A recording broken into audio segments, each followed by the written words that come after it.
NSS സമദൂരം വെടിയുകയാണോ? കഴിഞ്ഞ ദിവസം 10% സാമ്പത്തിക സംവരണം മുന്നോക്ക വിഭാഗക്കാർക്ക് ഏർപ്പെടുത്തിയതിൽ NSS general secretary G Sukumaran Nair പ്രധാനമന്ത്രി നരേന്ദ്രമോദിയെ അഭിനന്ദിച്ച് കത്തയച്ചിരുന്നു. ഇത് വലിയ അങ്കലാപ്പാണ് മറ്റു രാഷ്ട്രീയ പാർട്ടികളിൽ സൃഷ്ടിച്ചിരിക്കുന്നത്.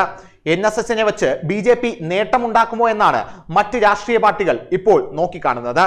അതേസമയം വെള്ളാപ്പള്ളി നടേശന്റെ SNDP സമുദായം സാമ്പത്തിക സംവരണ ബില്ലിനെ എതിർത്തതും BJPക്ക് തലവേദനയാകും. വരുന്ന തിരഞ്ഞെടുപ്പിൽ BDJSന്റെ പിന്തുണ BJPക്ക് ഉറപ്പാക്കാൻ കഴിയുമോ എന്നും NSSനെയും കൂടെ നിർത്താൻ കഴിയുമോ എന്നതും കണ്ടറിയേണ്ട കാര്യമാണ്.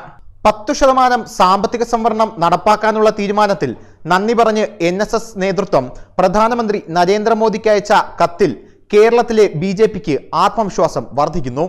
NSSനെ കൂടുതൽ അടുപ്പിക്കാൻ വരും ദിവസങ്ങളിൽ നീക്കമുണ്ടായേക്കുമെന്നാണ് സൂചനകൾ.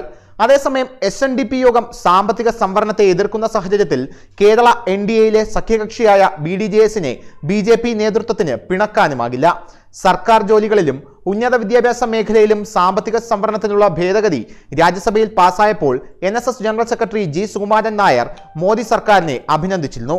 സമുദായം ഏറെക്കാലമായി ആവശ്യപ്പെടുന്ന സാമ്പത്തിക സംവരണം നടപ്പാക്കാനുള്ള തീരുമാനത്തിന് നന്ദി പറയുന്ന സുകുമാരൻ നായർ മോദിയെ അഭിനന്ദിച്ചതും അദ്ദേഹത്തിന്റെ നേതൃത്വത്തിന് പിന്തുണ വാഗ്ദാനം ചെയ്തതും ശ്രദ്ധേയമാണ്.